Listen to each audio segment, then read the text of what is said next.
Hello, AK here. In this video, let's take a look at the OPPO Find X5 Pro.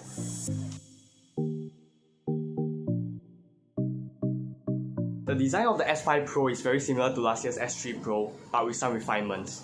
I'm still not a huge fan of it, but it looks so much better in white. As per usual, there's no headphone jack, so you'll need an adapter. On the front, we have a 6.7-inch AMOLED display that looks fantastic. And underneath the display is a fingerprint scanner that works pretty fast. Oh, and OPPO also included a really nice matte case.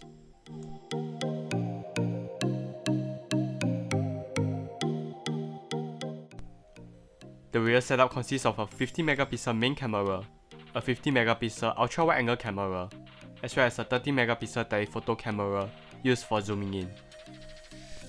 The ultra-wide-angle camera doubles as a macro camera. This device can transition between all three cameras pretty smoothly. The ability to automatically switch to macro mode is really convenient. However, this can be quite annoying at night when you auto-switch whenever it likes. You do get better focus with the macro calm ultra-wide-angle camera, but the colors aren't as pleasing as the main. Photos turn out great in both day and night, but that's something that you expect from most flagship devices these days. What is surprising though is that zoom performance. Even 10x zoom can still be usable, even at night. Focus is also really fast. With the OPPO Find X5 Pro, OPPO introduced their new NPU chip called Silicon. This new chip allows OPPO to process images with complex algorithms. Most notably, it introduces night mode for videos and it works insanely well. Here is a quick montage of the videos I recorded with the Find X5 Pro.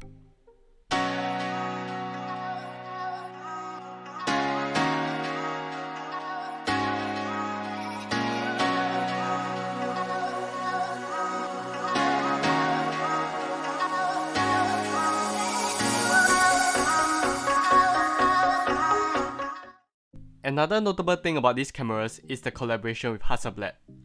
From this, we don't just get better tuning of the cameras, but also a new mode called S-Pen.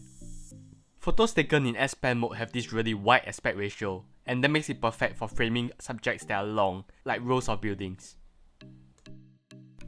On the front, we have a 32MP selfie shooter, and the dynamic range is fantastic once you let it process. It has a wide angle mode, but it isn't very wide. Right now I'm recording with the front-facing camera.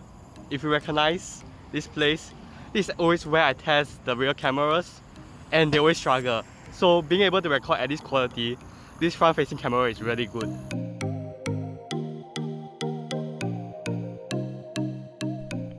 Powering this device is the Snapdragon 8 Gen 1, which is Qualcomm's latest flagship processor.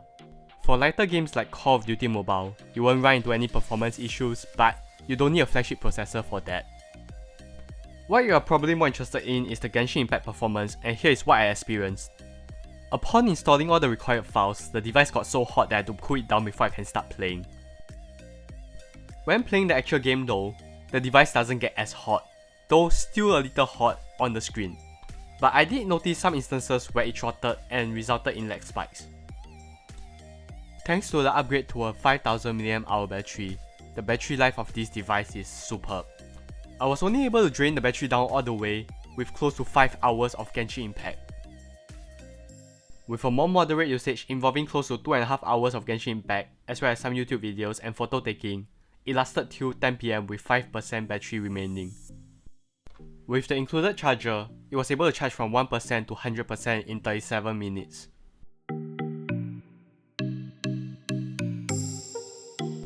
Out of the box, this device runs ColorOS 12.1 on top of Android 12.